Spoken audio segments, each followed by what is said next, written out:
Good morning, Scott School, on this thrilling Thursday, October 10th. And it is here.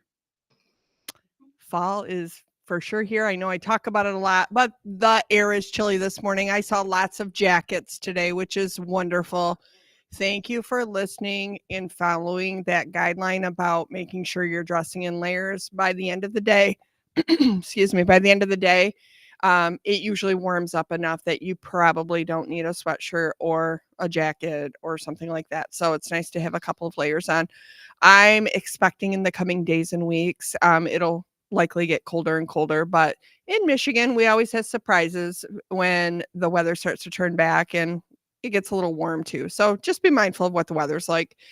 And our fun run goal. Oh, I am just so proud of our school wide team. We have achieved our goal, but we keep climbing past it. Great, great work. So right now we're at $21,225. That's incredible.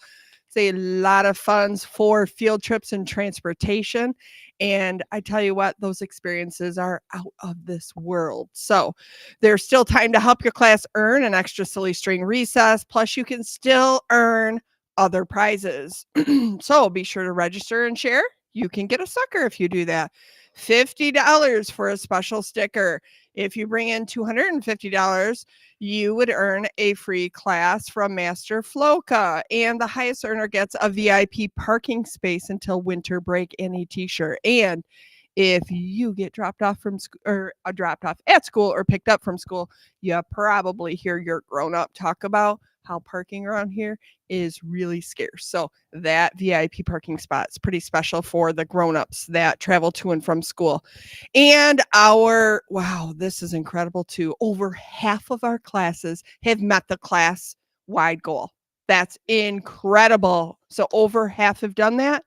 And our leaderboards, meaning our top 3 classes. In 3rd place, we have none other than Team Flegel.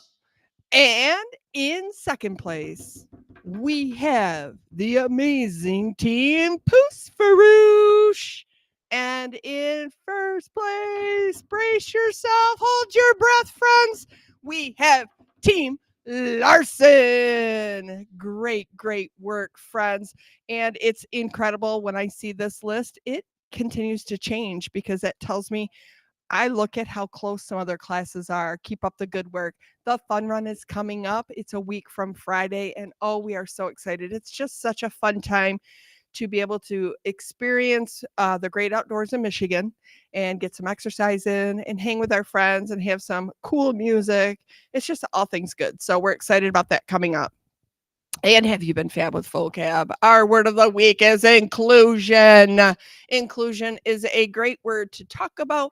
It's even a better word to act on. Friends, when we demonstrate or practice inclusion, we involve others. So think to yourself when you're playing on the playground or you're at an event where kids are playing, ask yourself, wow, can I open the opportunity for more friends to join us? Because that is inclusion. That is being kind and respectful to others. I realize not everyone's going to be friends. Not every game is going to allow everybody to play. I know this, but there are a lot of times if you pause and think, you probably can make most games, most activities involve anyone who wants to play. And that is being inclusive and demonstrating inclusion. So be fab with vocab, not only include it in your communication, in your writing, find it in your reading, but act on it, friends. You can make a difference. And now on to Mrs. Schwartz. Why, thank you, Mrs. Reha. Friends, just a little reminder about some of the fire drill expectations and expected behavior that we talked about yesterday. Just remember those and know your teacher will review those with you. The really, really important part is if we ever have a drill or an alarm that goes off, look to the adult nearest to you immediately and they will help you. That is the number one thing you can do. And if you are in the bathroom and the fire alarm is going off, you come out and go to the nearest adult, and we'll continue to talk about other drills later on next week. Friends, I also wanted to do just a little plug. I know I was able to make it into all of the classrooms last week, which was so much fun. I love that part of my job. And we talked about how to use our debug system and how to use our problem solving wheel. I have had some good feedback of teachers saying, "Oh, I've got some students and friends that are doing a really nice job of using this." But I've also had some other feedback from adults that say, "Mrs. Schwartz, I might need you to come back," because they were really excited, but they're kind of struggling how to use that. So, my challenge to you is to really work hard to use those problem solving skills when things pop up. We believe in you. We know you can do it. We've got a couple Panther Pride winners this morning from Miss Taylor's room. We have Lily and Carter. And now, my friends, let's stand for the pledge. I pledge allegiance to the flag of the United States of America and to the republic for which it stands, one nation, under God, indivisible, with liberty and justice for all. Have a thrillingly thankful Thursday, Scott School.